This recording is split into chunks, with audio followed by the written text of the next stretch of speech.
شیخ آفندی کی نماز جنازہ پر ترک صدر طیب اردوان کا خطاب۔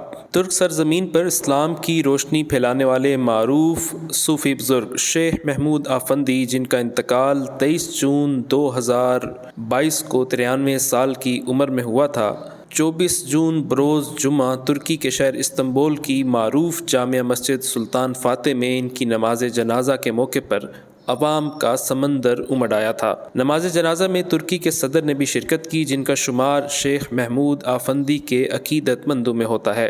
طیب اردوان نے نہ صرف نماز جنازہ میں شرکت کی بلکہ میت کو کندھا بھی دیا، جس کی ویڈیو اور تصاویر سوشل میڈیا پر بہت وائرل ہوئیں۔ اس موقع پر ان کی نماز جنازہ سے قبل ترک صدر طیب اردوان نے مختصر خطاب کیا، جو اب منظر عام پر آیا ہے۔ اپنے خطاب میں ترک صدر نے کیا کہا، آئیے سنتے ہیں۔ پیارے بھائیوں،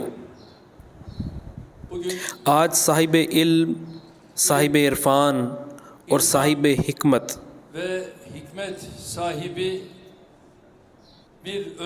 اپنے پیر و مرشد کو ہم ابدی سفر پر روانہ کر رہے ہیں۔ میں 1965 1966 کے سالوں میں فاتح امام حاتب کا طالب علم رہا ہوں۔ نماز جنازہ پر وہ اسماعیل آغا مسجد میں آتے تھے، وہاں آپ کو سنا، مشرف ہوئے۔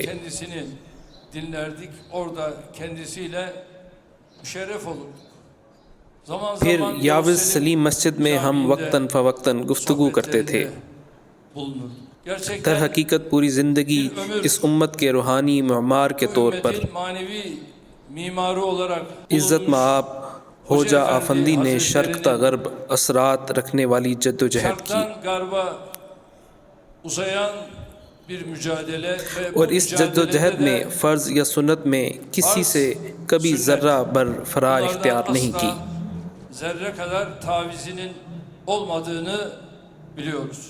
آخری سالوں میں بلا شبہ انہوں نے بہت آزمائش اٹھائی، اور اس آزمائش کے بعد آج ہم انہیں ان کے رب کی طرف الوداع کہہ رہے ہیں۔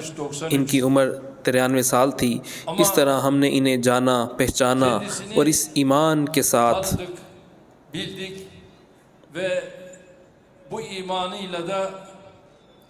یقین رکھتے ہیں کہ وہ پیارے حبیب صلی اللہ علیہ وسلم کے پڑوسی بنیں گے۔ اللہ تعالیٰ ہماری جملہ دعا کو قبول کرتے ہوئے انہیں پیارے حبیب صلی اللہ علیہ وسلم کا پڑوسی بنائے۔ ہم سب کو وہ ایک ساتھ اٹھائے۔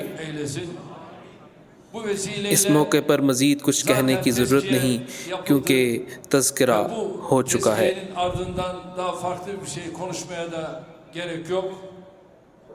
ایک بار پھر ان کی روح کے لیے الفاتحہ۔